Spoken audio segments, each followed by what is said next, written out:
Hello, my name is Danny Kennedy. I'm the Campaigns Manager for Greenpeace Australia Pacific. Thank you very much for supporting Greenpeace. As you know, we don't accept corporate or government money, so every cent that you give to Greenpeace helps create a voice for endangered ecosystems and species. Greenpeace is one of very few global campaigning environmental charities. With your support, we have been able to take action in remote parts of the planet against environmental crimes and cruelty. Our whaling campaign falls into this remit.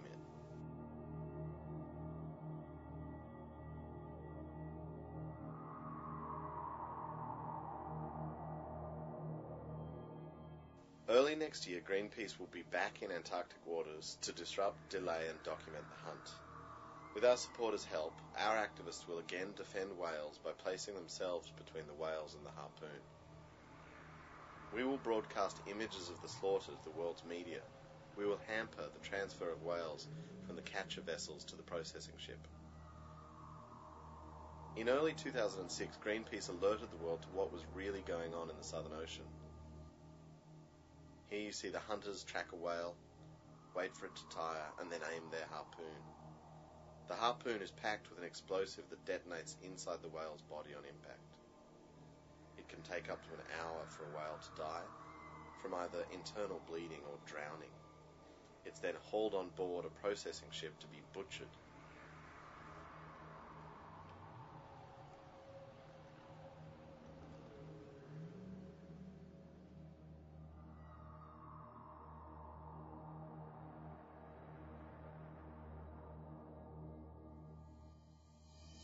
Greenpeace activists, funded by our supporters, slowed down the slaughter by putting themselves between those harpoons and those whales. Indeed, the Japanese delegation to the International Whaling Commission complained that they had lost 9 days of hunting due to our actions. By the end of the 2005 season, they had caught 82 whales less than they planned from their target of 935 minke whales. At the same time, Greenpeace also successfully launched a corporate campaign against the company Nisui and its subsidiaries Sea Lords in the Pacific and Gortons in America. Nisui has had strong links to whaling in Japan for a long time. Greenpeace supporters and concerned members of the public around the globe got behind this campaign. Hundreds of thousands of emails and individual letters called for Nisui to end its links to commercial whaling, and Nisui eventually bowed to this international pressure and sold its interest in whaling back to the Japanese government. But still, the battle is far from over. The government-backed whaling company is again on its way to the Southern Ocean to kill more of these magnificent animals.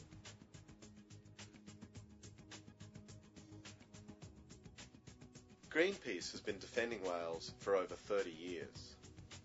Our successful whaling campaign is a positive example of how long it takes to create meaningful change.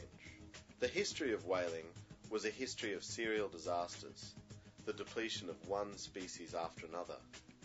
In the 1970s, whales were being hunted to the very brink of extinction. After more than 12 years of campaigning by Greenpeace, we successfully brought about a global commercial whaling moratorium in 1986. After continued pressure, all but 3 whaling nations, Japan, Norway and Iceland, have abandoned this industry. 30 years later, the future of whales is still under threat, however. Even with the protection of a worldwide moratorium on commercial hunting, the recovery of their populations is slow.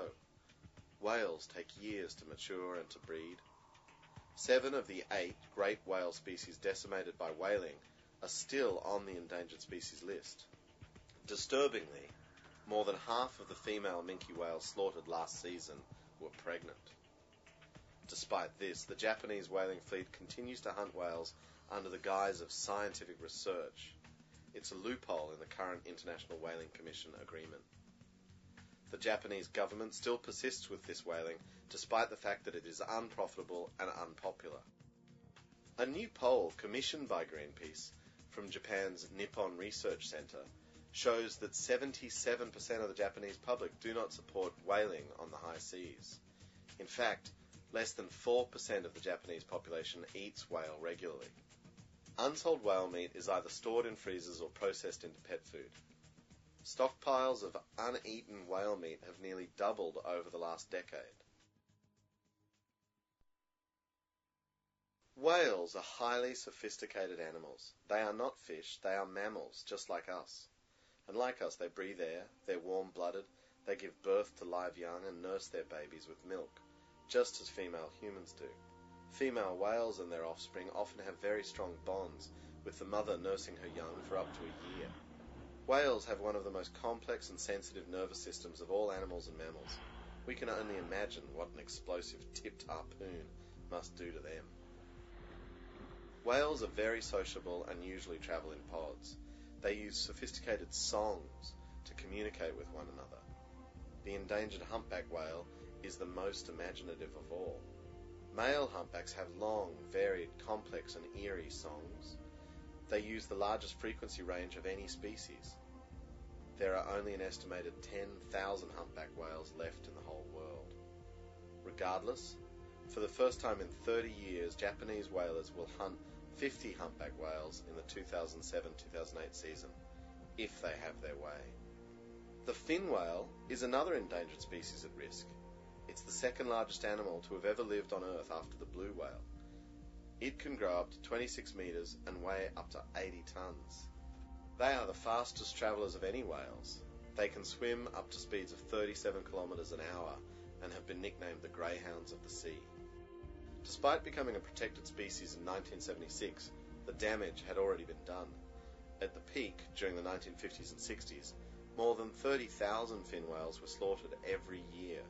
It's now estimated that there are around only 100,000 fin whales left in the world, and they are classified as an endangered species.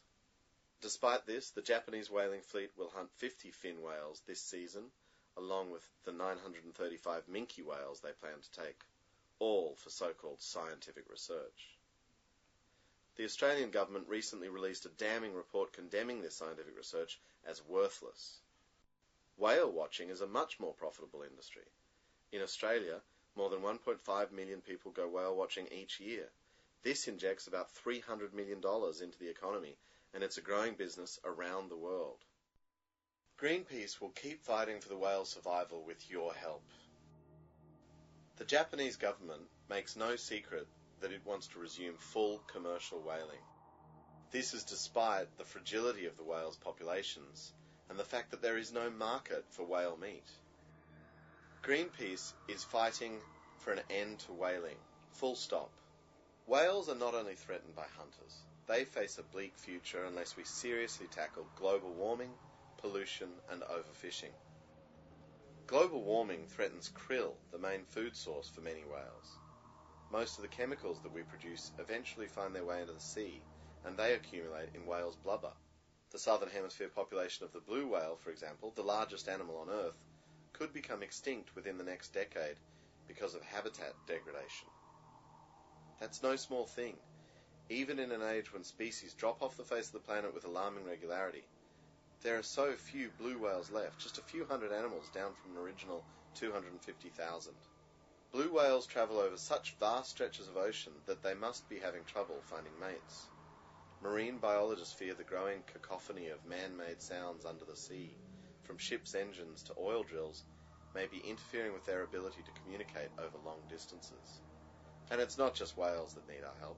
At our current rate of extinction, half of our plant and animal species could be extinct by the end of the 21st century, unless we take action now. Greenpeace has had many successes, from bringing about the end of commercial whaling to creating a ban on the dumping of toxic waste at sea. Greenpeace has the global reach and campaigning history to make positive, lasting change. We have a proud track record of environmental successes, but we need your help tackling these and other issues which are far from resolved. As the famous conservationist John Muir wrote last century, when you target a certain thing in nature, you find that it is attached to the whole world. Our planet's future is our future, and what happens next is up to us. Thank you once again for your support. We can't do it without you.